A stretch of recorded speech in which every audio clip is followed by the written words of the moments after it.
welcome to All Steelers Talk, your home for everything Pittsburgh Steelers, presented by allsteelers.com. What is up, Steelers Nation? Thank you so much for jumping on to another episode of All Steelers Talk. I'm Noah Strackmine, joined every Monday and Wednesday by my main man, Steven Thompson. Find us on youtube.com/All Steelers Talk and subscribe anywhere you get your podcast today. Fully loaded show. Once again, the Pittsburgh Steelers offseason continues to not disappoint. It's been just constant headline after headline after headline. It's been exciting. The schedule drops tomorrow. On top of that, a new position for Kendrick Green. Somebody has an idea. Ike Taylor has a word of advice for JJ Watt. Excuse me. And maybe Chris Boswell isn't as safe as many believe him to be. It has been a beautiful week here in the Burgh. I just did engagement pictures last night. Let me tell you this before I ask how you're doing. Engagement pictures they're fun. They're cool. There's music playing the whole time, whatever. Mm-hmm. You feel like it's going to be the most awkward thing in the world. It's not, but and I'm talking everybody that drives by you, walks by you, doesn't matter what, honks, yells, says, congratulations, you look phenomenal. And I'm like, just stop, man. Please just stop. But yeah, it was a good time. So how you feel, my friend? So where'd you do them?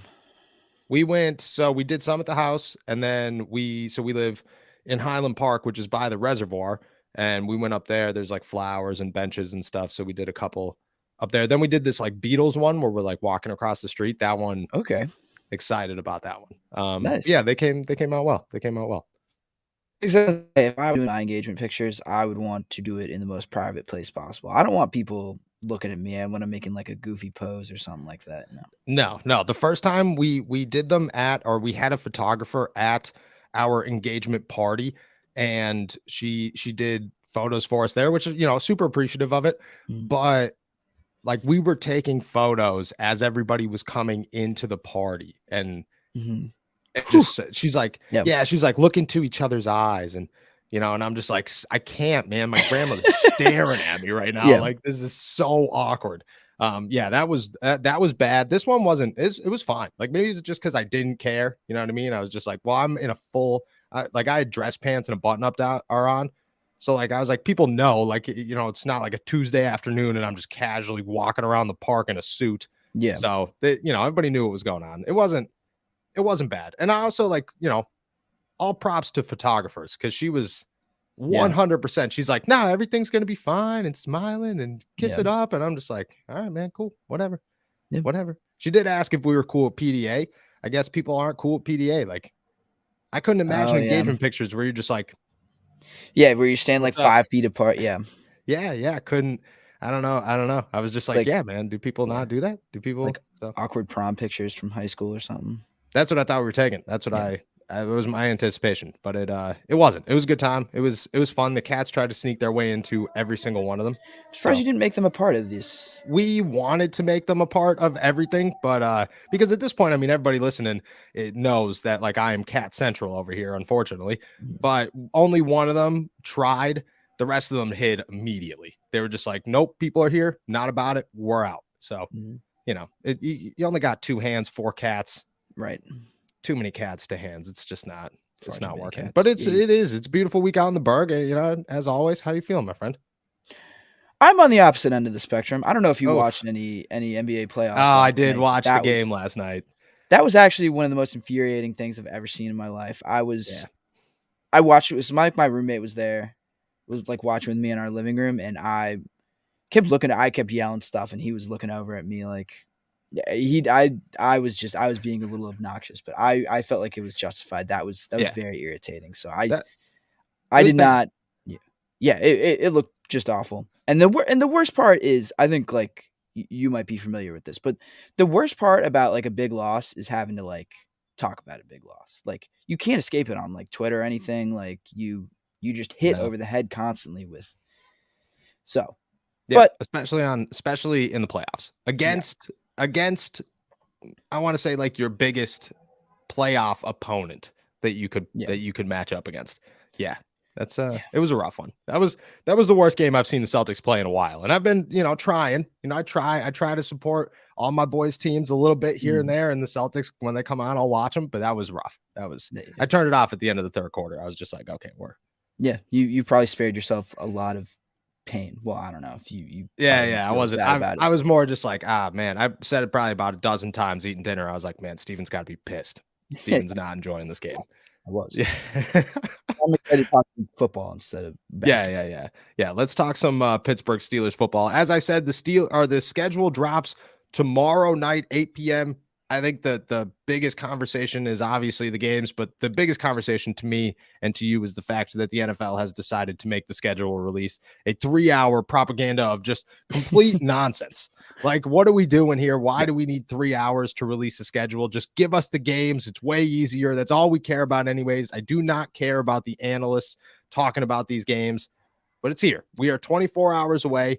The Steelers are set to play, I mean, some pretty good opponents at home. They'll play Jordan Love for the first time, Kyler Murray, and our boy Donnie Droon head into Pittsburgh at some point against the Arizona Cardinals. Trevor Lawrence comes to town. Your boy Mac Jones, if he's still starting, comes to town. Whoever starts for San Francisco comes to town. And then Derrick Henry on his way to Heinz Field. And then the Steelers have a couple of West Coast games, opposite of last year where they were the least traveled team in the NFL. They will now head west for at least 3 games and down south to Houston for one of them. You look at the schedule. What are your I know we don't know the games yet, but what are your thoughts? What are you hoping for? What is your expectations tomorrow night? Well, yeah, first of all, I'm really excited about primarily that Jaguars game. I think Trevor Oh, Lawrence and Kenny Pickett, 'cause I believe they were the first quarterbacks taken in back-to-back drafts, right? yes. Yes, yeah, Yes. just Lawrence and then Pickett was the year after him. I'm super interested in that game. I think that's 2 really up and coming teams. The Steelers were kind of inches away from being, I guess the Jaguars won their division, but the Steelers were not like very far off from being what the Jaguars are now. Yes. Like I think it's 2 like up and coming teams with young quarterbacks. I'm really interested in that game. I'm also looking at those West Coast games and those. I don't think outside of Seattle, uh, LA and Las Vegas are not very good, but that's a lot of West Coast travel. And that's a spot where you could see like a letdown game, like Yes. very easily. Yeah. Yes, a letdown game's a big one. I was going to say, because you look at the away schedule and they kind of lucked out. Like Vegas, hit or miss. I have higher hopes for Jimmy Garoppolo. I'm a Jimmy Garoppolo fan, but at the same time, Josh McDaniels might be the worst head coach in football. So I don't know what my expectations could be there. LA is total rebuild. That team did what they were supposed to do. Now it's got to start over, unfortunately. So that's another easy one. And then you go down to Houston, and I don't expect Houston to be good this year at all. Plus Indianapolis, Seattle, they are what they are. But I think the Steelers lucked out on these away games. Like, I get it. Mhm. It's some travel, but you just look at the grand scheme of things. And unless things work out, and we could come back next week on Monday and talk about, oh, well, they have back West Coast games, and that would suck. But just looking at who they play, I mean, it's a Yeah. lot easier of an away schedule than it is a home schedule, which is what you're looking for. There are rumors floating around that they're going to play Baltimore either Christmas Eve, Christmas Day. I'm sure there'll be that primetime spot, especially after Lamar Jackson signs that contract. I mean, if you had to pick one, would you rather, if you're the Pittsburgh Steelers, you obviously do not care at that point. Holidays it is what it is. For us, it's the same thing.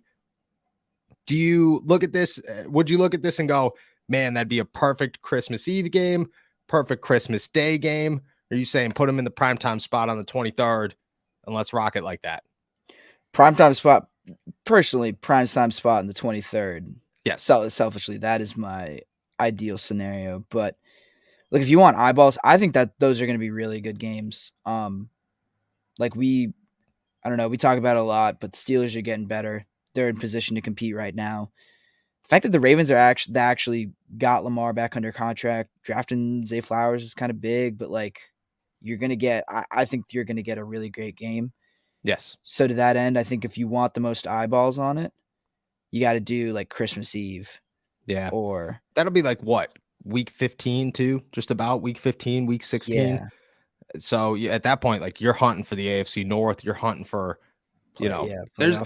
I think really like it's almost a guarantee. Like even if they're not in a primetime spot, even if that rumor is just a rumor, like they're they're going to be flexed into a primetime spot. Like there's no way the NFL is going to look at this one and just be like, so really anybody who watches the Pittsburgh Steelers, has plans to travel on Christmas, covers the Pittsburgh Steelers, cancel your plans. You're not doing anything for Christmas except for watching the Pittsburgh Steelers and the Baltimore Ravens. I think that'll be a good one. You know, the Steelers, like you look at this, I'll bring the schedule back up, but you look at the schedule. I think the biggest thing here is that they don't have primetime games. You know, they have Baltimore, they have Cincinnati.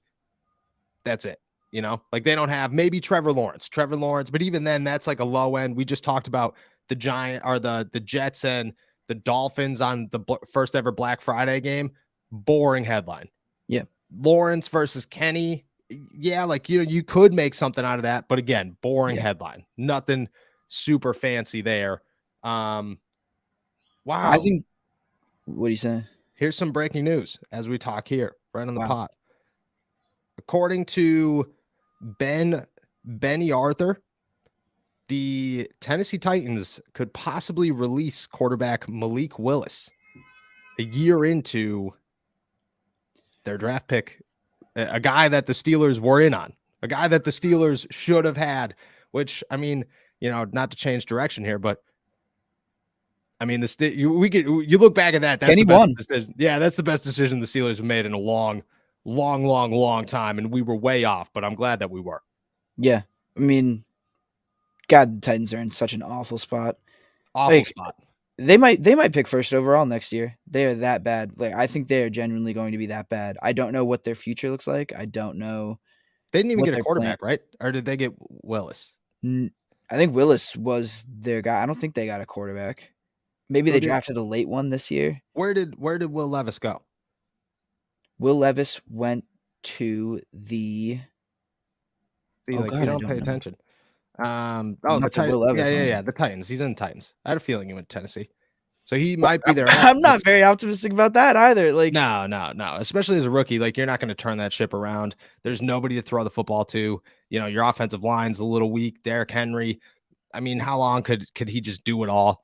You have no defense whatsoever. Don't they want to trade him? Yeah, those are like the reports. But until a guy like that, like if you wanted to trade him, you could trade him. You know, everybody's calling about Derrick Henry. Nobody's not calling about Derrick Henry. If he wasn't good, yeah. But the fact that he's just like continuously just a dominant force in the NFL, you're like, yeah, somebody would have traded for him. I think you're calling about Derrick Henry, but I'm sure they're asking for like 2 firsts or something. And oh, that'd be ridiculous. Yeah, but if you're yeah. But I still think even that noise would get out, you know, that teams were calling about Derrick, you know, like you get calls. I mean, the Steelers' big headline that we're going to talk about is JJ Watt. And that's not even calls. Calls aren't being made. It was a 4-second Twitter conversation that has now exploded into, will JJ Watt ever suit up for the Pittsburgh Steelers? Like the noise would get out. The NFL doesn't just, you know, they're not going to sit there for 3 hours releasing a schedule and keep the Derrick Henry noise to a minimum, you know? So I think that if people called, they'd know.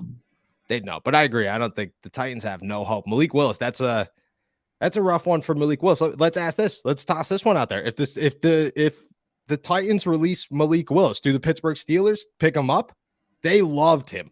Like he was the guy. Right up until draft night, he was the guy. I had the article written. Like that was it. I was so sold. I was like, this is the only guy I have to have prepped because this is the only guy they're going to pick. He was their guy. They decided not to go. Do you pick him up if you're the Steelers? Yeah, maybe. I guess like I don't think it can hurt, but I don't think he's going to contribute in any meaningful way. And I don't know. I'm not sold on his future. So no. I don't think you're any worse off riding with one of those undrafted guys that you over Malik Willis. Yeah, I mean, like what? Maybe. I don't know. I don't want to. You don't want to count a guy out after 1 year. But did Malik Willis show you anything that like inspired any kind of confidence? No, definitely not. But I think that was the thing coming in is like spring has sprung, and our friends at Manscaped have the best tools for some spring cleaning.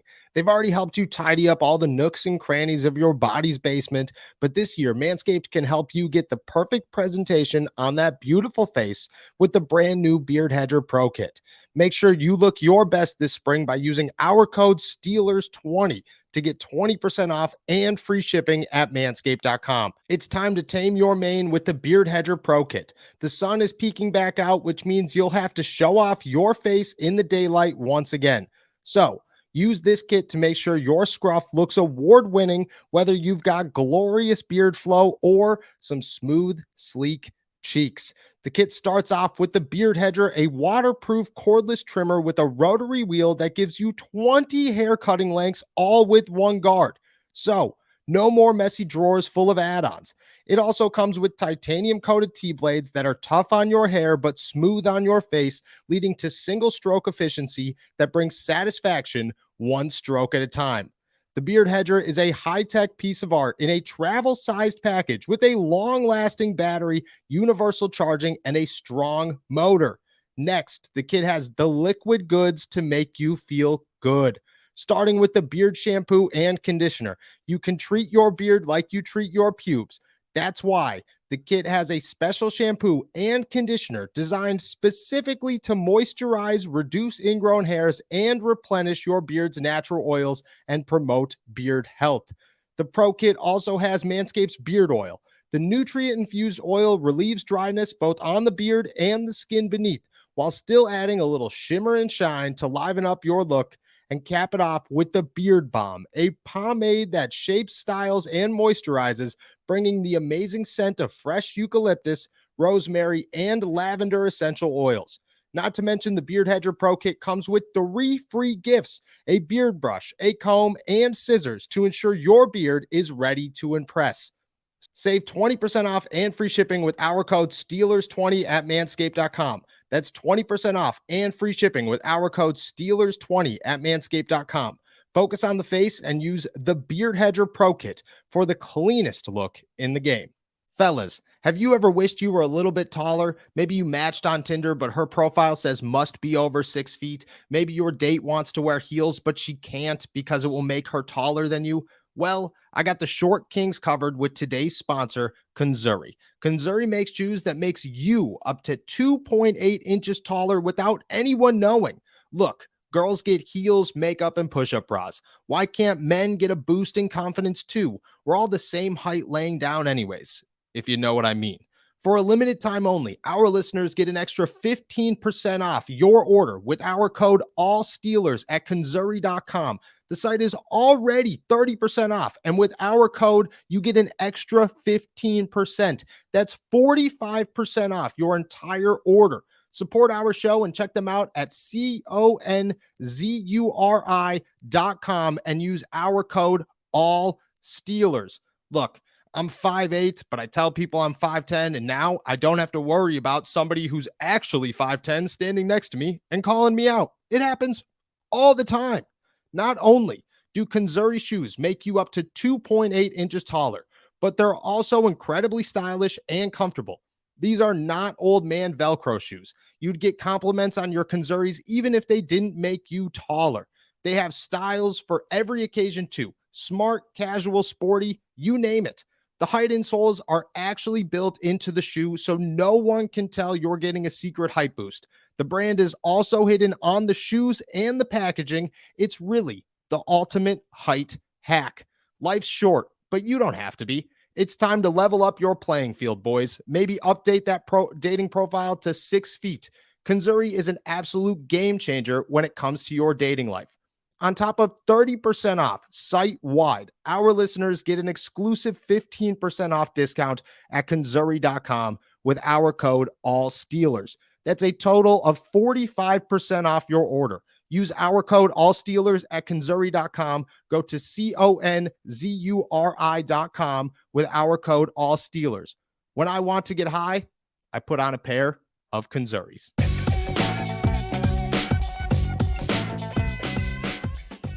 You know, that was the argument. Is Kenny Pickett's the most pro ready, but Malik Willis has the most upside or whatever? I don't know if Malik Willis has the most upside, and maybe, raw. Maybe he's ridiculously raw. Maybe he's way, way too raw. Maybe the fact that he went to Liberty, just, we should count that more, moving forward. Is if this guy does not go to a big school, maybe he can't play big competition. But I don't know, as a third, as a third quarterback to get the guy that you potentially thought about as your first pick in the draft a year ago, your next franchise quarterback. It's not a bad move. Like, that's a win-win for the Steelers. If they could somehow a year deep end up with Kenny Pickett and Malik Willis with Mitch Trubisky chilling there right in the middle, I mean, that's like Madden. That's Madden. That's you don't do that in real life. That doesn't actually happen. Yeah, I suppose you're right. Sure, they can go nuts. They can get him. Yeah, like what's he going to be worth? Nothing. Vet yeah. minimum. And you can just cut him. Yeah. Cut him. Yeah. If he stinks, cut him. Get rid of him. You know, you don't have to give him any reps this summer. None what's he can sit there as Chris Oladokun all summer long. Yeah. Or, you know, he becomes your next backup quarterback and you got an RG3 Kirk Cousins situation going on and you're feeling real good. Think about that. Think about that one. How far the quarterback situations have come. At one point in our life, we watched the Washington Commanders draft RG3, number 2 overall, and then be able to come back in the second round and get Kirk Cousins, who's been a starter for 12 years now. And in today's draft, you're like, there might not be any quarterbacks at all that are good. Like, that's the last 2 years of our life. That's crazy how much football is changing. It's wild. I remember every year growing up when I was a kid, there was always like at least 2 quarterbacks. People were like, this guy's generational. Like, you gotta get him. And they were like that. There's a crazy, well, a lot of them stunk, but some of them, like you had the Matt Staffords coming out. Like, that was the biggest deal. Sam Bradford was another one. If he didn't get hurt every single season, the expectations for that guy were humongous. Yeah. You know, obviously Kirk Cousins, Andrew Luck, like the list was. Luck kind of panned out, but I remember one of the Luck would have been ridiculous. Yeah. Winston and Mariota. Winston. I love Me too. But I think that was the change. That was the beginning of the end. You know, when them, and then it went like Sam Darnold and those guys, and now we're here. So huge news for the Tennessee Titans and possibly the Pittsburgh Steelers. Rough news for Malik Willis. Hope everything works out for him. All right, we've talked schedule. We've talked quarterback news, I guess.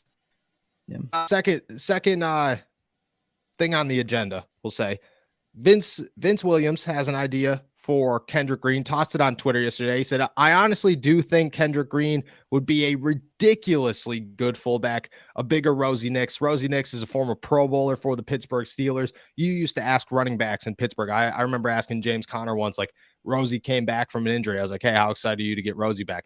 And the smile on this guy's face was huge. He was like, I am so excited to have Rosie Nix back in the lineup.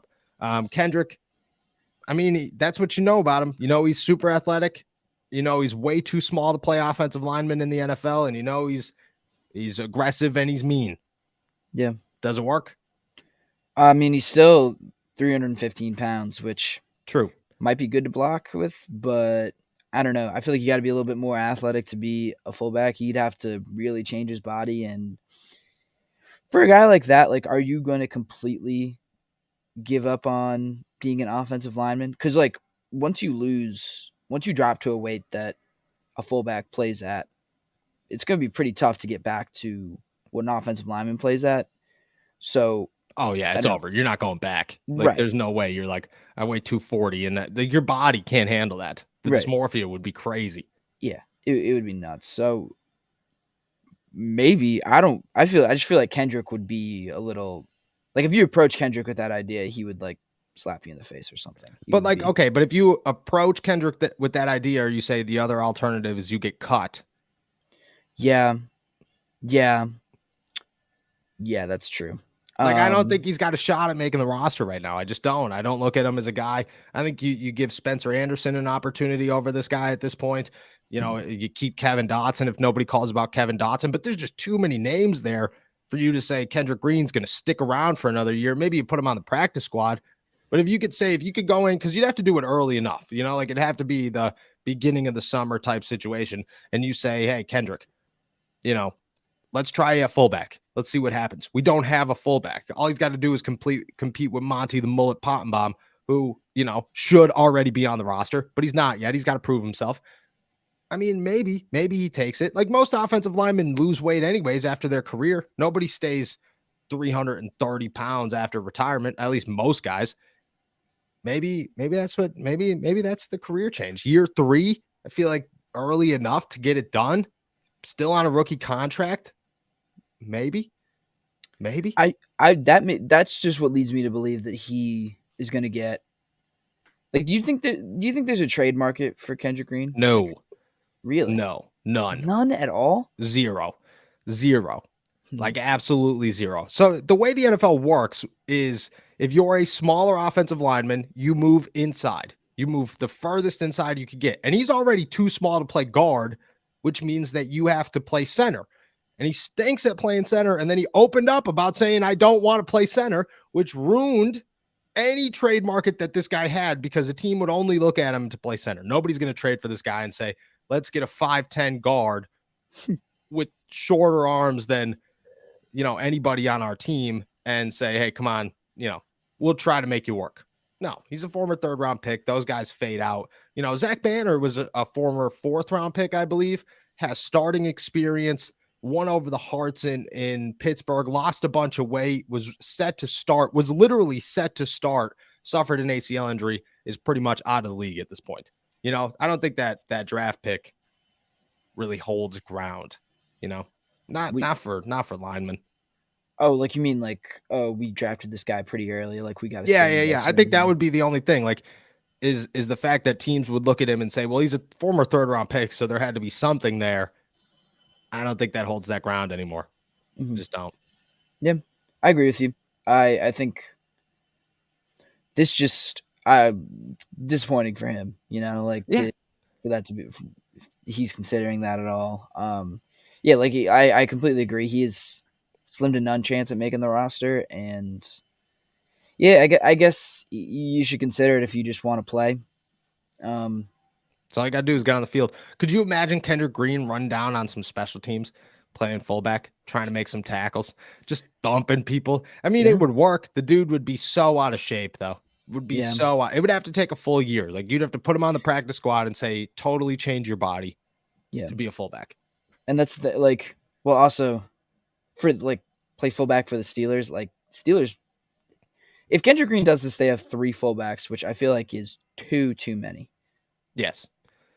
No, 2 fullbacks. Well, if you're Connor Hayward theory. I was true. 3 fullbacks. That's a lot of fullbacks. That's a lot for a team that does not use a fullback. Yeah, for a team that does not run the triple option, that's a couple too many fullbacks. Or I formation or anything. Like, there's never full. The only time Derek Watt entered the football game was when you knew he was going to run the football for 1 yard. That's the only time that he was in an offensive snap or huddle.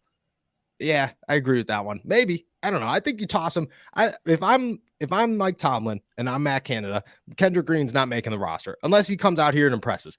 When he doesn't make the roster and you put him on the practice squad, I'm looking at him and saying, look it, dude, we're going to test you at a bunch of different spots. We're going to see what works for you. If something works, cool. If nothing works, you're gone. Sorry, but try. I would say at least try. This is like the cut year. Like, you got to remember, Buddy Johnson lasted only 2 years. That was like, and he was a 4th-round pick, I believe, with a ton of upside at inside linebacker, was supposed to be like that next versatile inside linebacker. Didn't work out. Like, the leash is short with guys that just don't get it. And I don't know how much ground Kendrick's got left before, they just boot him out of here. Yeah. Another former player talking about a potential current Pittsburgh Steeler. Ike Taylor said on the Believe on Steelers podcast the other day, he just gave JJ Watt a little warning. As we've talked about JJ Watt, I mean, probably a dozen times at this point on this podcast, but the latest is him setting up a meeting with Mike Tomlin. Ike just said straight up, hey, TJ, or hey, JJ, you might get that phone call throughout the year, so go on and stay in shape, just in case. Then he gave a little pitch. He said, picture the 2 Watt brothers on both ends and the stick coming off the edge. JJ, a future Hall of Famer, put your helmet on alongside your brother TJ, trying to make a playoff push. I'm just saying. And, to me, it just kind of feels like the JJ Watt thing's picking up a little steam here. Feels like, maybe a conversation that wasn't a conversation. Maybe it is a conversation now. we're making it a conversation. I mean, Ike Taylor's making it a conversation.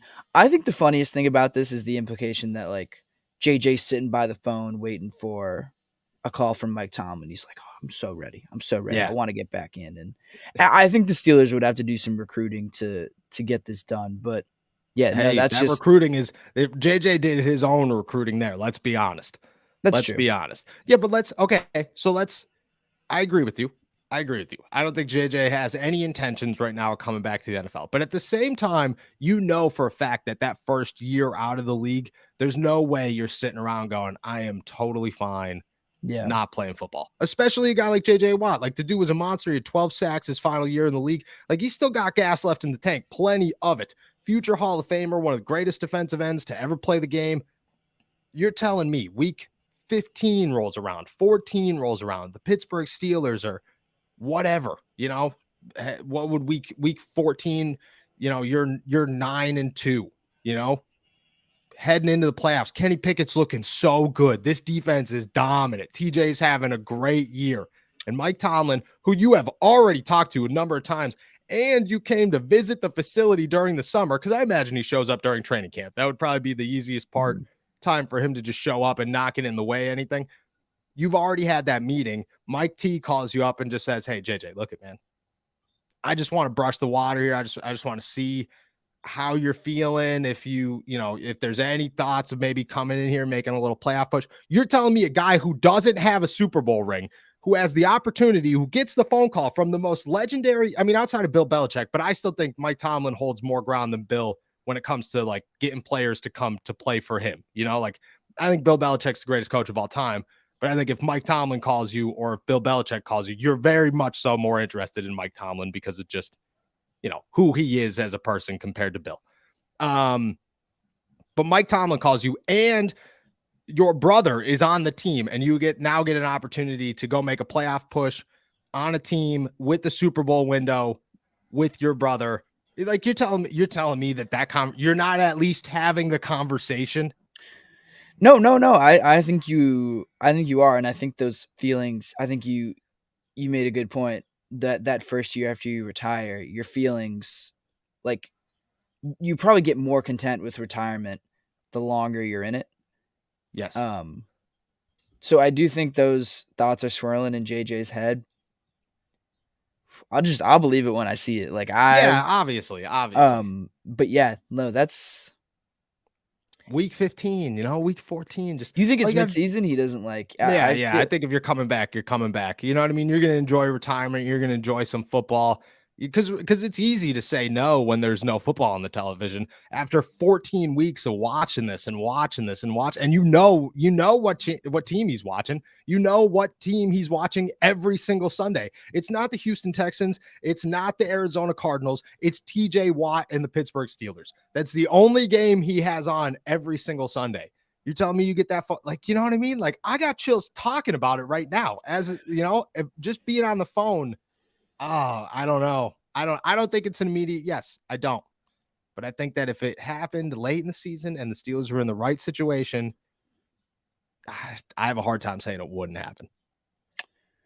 I don't have as hard a time, but I'm a little bit more convinced now. I'll give you that. I think it's there. I think it's a long ways away, 100%, and a lot of things got to go right and some things got to go wrong. But I just, I don't know. I think it's much so more alive than it is dead. And there was a lot of people that I was very nervous when the Mike Tomlin, JJ Watt news hit the scene. And you know what I mean? People, you gotta put that story out. Obviously it's huge news. Fans want to hear it. A lot of fans aren't on Twitter, so you got to spread the love to everybody else. And I was very nervous that a lot of fans were going to be like, and a lot of people were going to be like, this is ridiculous. This is nonsense. This is fake news. The reaction was very, very promising. The reaction was very, we should continue to pursue this. And it has only seemingly caught a little bit more fire. So people are so bored, but it's the biggest name in the free agency market who's retired. And I'm just telling you, man, it's a possibility. It's a possibility. I'm not dead on it yet, but there's a long summer ahead of us, so we'll see. Maybe Nick Herbig is like the next greatest outside linebacker to play for the Pittsburgh Steelers, and we don't got to talk about any of this, but I still think if that's the case, the bye week, TJ always goes and hangs out with JJ on the bye week.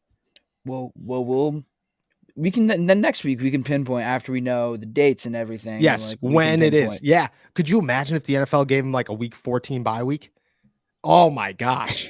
Oh my gosh. Week 4, right in the middle of December. Hey, bud, just 4 weeks. You need 2 weeks to warm up. You're only playing 2 regular season games, and then you got the playoffs.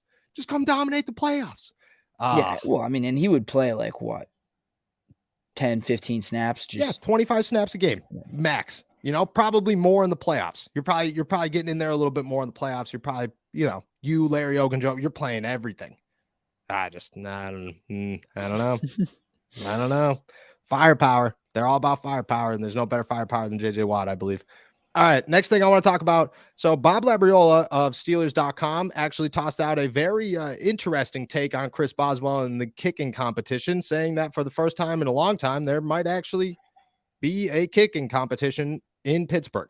Boswell, who just got paid last year, he was the second big contract under Omar Khan, his second big contract of his career as well, comes in here. Labs writes, finally, as I see Chris Boswell as being more vulnerable than at any time to this point in his Steelers career. He's 32 years old, and over the last 3 seasons, he has missed 8 games because of injury. In 2022, Boswell missed 8 field goal attempts of a percentage of 71.4, which was the second lowest of his career and his lowest since 2018. He also says, I'm not predicting Boswell is going to continue to backslide either from a health or performance standpoint, but I disagree with the assessment of the situation as a waste of time because the outcome is already assured. So that goes to a question asked by a fan saying that BT Potter out of Clemson, an unsigned free agent or an undrafted free agent, is just like, why are we signing this guy? There's no point in having him. We talked about how the Steelers always bring in an extra kicker, whether Boswell's in a competition or not, because you don't want Boswell kicking all those kicks in in the preseason and everything. Sean Sweezum, literally ended his career because he kicked a field goal in the Hall of Fame game, broke his leg. That was the end of it. It was awful. Like, you never want to see that. Especially a guy that you paid. But at the same time, Chris Boswell didn't have a great season last year, did miss a couple of games. This is the second time in the last 5 years that he's had bad seasons, both of them coming the year after he signed a major contract. Do you think maybe he's right? Maybe the competition is a little bit there, and the Steelers could look at this guy as, maybe we've pushed the limits with Bos. Maybe he's, a little bit more of a risk these days than he used to be. I think competition's good. I think it's harmless. I don't think that, like, the idea that bringing in a backup kicker is pointless. I don't really agree with that either. Like, whether the competition is open or not. But yeah, all those points are well taken. Like, Boswell is not automatic like he used to be. I feel like even if there is competition, Boswell's going to win it out. Mm-hmm. But this is good. This is healthy. Like, yeah, like those, you can't argue with the numbers. Like, Chris is not who he used to be. So you respond with, like, by applying some pressure. Like, that's what teams do. And I think it's not completely unfair for this to be like, it isn't, oh, Boswell had a rough year and you're undermining him after, you're taking his legs out from under him after one bad year. There's a little bit of a pattern here, and there's a little bit of, like, some signs of regression. So you have to cover your bases, and you have to do everything, do your due diligence and all that stuff. And you can't just kind of hand something like that to him. They wouldn't do that at any other position, and kicker's no different. Yep, I agree. And the thing is after Boswell signed, so the last time he signed a big deal, he came into the season, it was 2018. He made only 65% of his field goals. The 3 years after that, 93.5%, 90%, and then 90% before he went down to 71% last year, which again, he signed a big deal. So, like, you look at it 2 ways. You look at it like, how many times do we hand this guy a boatload of money and then it comes back to bite us in the butt? And on top of that, like, maybe you just deal with the one bad year and realize, once again, we have one of the best kickers in football. Because when Boz is on and Boz is having a good year, he's like the 3rd or 4th best kicker in football. But when he's off, he's off. Really like off. He's one of the worst kickers in football. And you You just can't have that. So how many times? It's really a question of how many times you do it. Potter comes in here. He's, I believe he hit 75% of his field goals in college, which, I mean, really not super great either. 99% of his extra points, which, yeah, definitely cool. But I mean, you look at it, last year he hit 20 of 26. The year before that, 21 of 26, 18 of 23, 13 of 21. Like, he started off, he didn't really start off great. He hits his extra points. Cool. Anybody could do that. Man, Well, I don't know. yeah. I don't know if he's like the name. In college, they're from the 3-yard line. Like he's not so kicking them you don't even know. So, You don't even know what this guy's going to do. So I don't, like as much as I want to say, like, yeah, maybe there is that is a vulnerable position. I don't know if I believe that there's an actual competition going on. Yeah, that's another one. Like I'll believe it when I see it. I guess we'll get to watch him. Like I assume Potter's going to be there for some preseason action. Yeah, like we'll get to see him then. But yeah, like I'll believe it when I see it. If he kicks real well in the preseason, maybe you open up the idea a little bit more. But like Boswell should hope there's no competition. Like he's good enough where like he should be a little not embarrassed, but the introduction of a competition should worry you. Yes, yeah, 100%. Like you don't want to, especially a kicker. Like kickers aren't, they're not the rest of the league. Like you get a team, you prove that you're really good on that team, you stay with that team until you retire. Nice and simple. Don't got to move. Don't got to uplift your family. Don't got to readjust to anything. To do it at 32 years old, you still got career left ahead of you.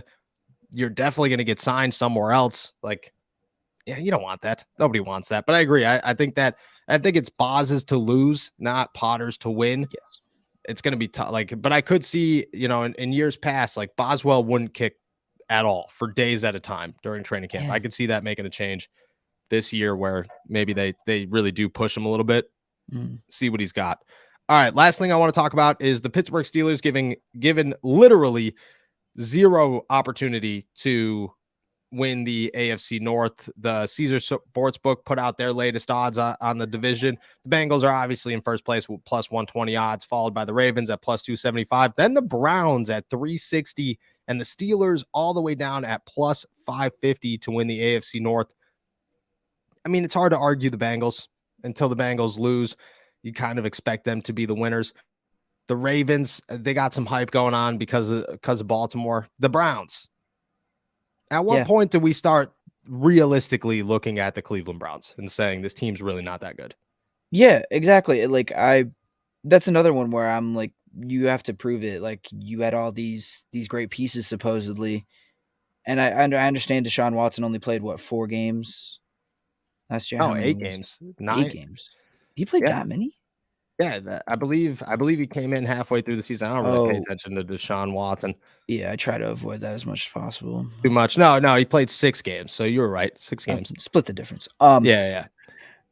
But he did not look good in any of the games, like especially that season finale against in Pittsburgh. He did not look very good at all. Nope. I was not impressed by him in any sense. Like that's one where they've got to prove it. And so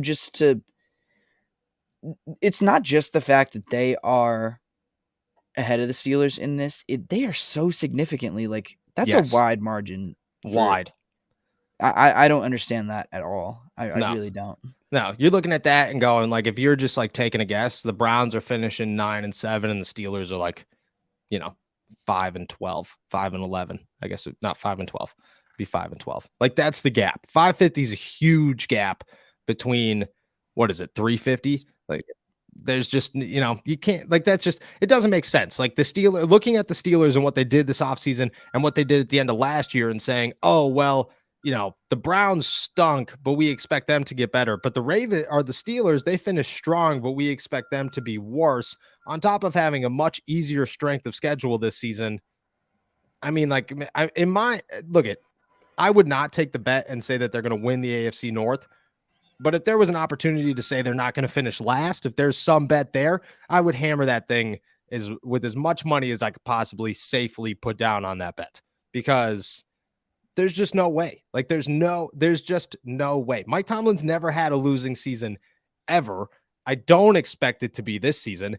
And I can't say the same about the Cleveland Browns. Like, the Browns have not shown me anything that said, oh, this team's going to get so much better. Like, no, if Deshaun Watson stinks, which he stunk last year, that team's done. Like, it's done for a long time. Like, it's a catastrophic loss to miss on the Deshaun Watson trade and what he could bring to the table, because now you not only have zero money left for the next, 6 years, you don't have a quarterback, and you got to figure that one out too. Like, it just, doesn't make any sense. Like, the guy, right. 7 touchdowns to 5 interceptions. That was Deshaun Watson's. Well, it's not like they added ratio. any incredible weapons or any, like, they added a bunch of rookies who are going to be solid backups for them, but like they didn't get the kind of injection of talent I feel like the Steelers did on top of a team that already finished strong. And because Mitch was still starting the first time these two teams played last year, right? Yes. And even that was still a 1-possession game. And then exactly. But it was Mitch versus Jacoby Brissett. I get that, but like, in my opinion, the Browns got worse. Like, the Browns were good week 3. The Browns were good in week 3. By the time week 8, week 9 or whatever, they were awful.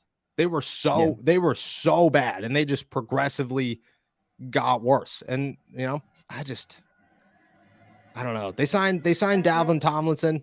I'll give him that one. Okay. Juwan Thornhill, I guess. Cool. That's, Didn't they lose? They lost Kareem Hunt too, right? They lost. Well, Kareem Hunt's still on the market. I don't think he's signed anywhere, but I don't think he's coming back.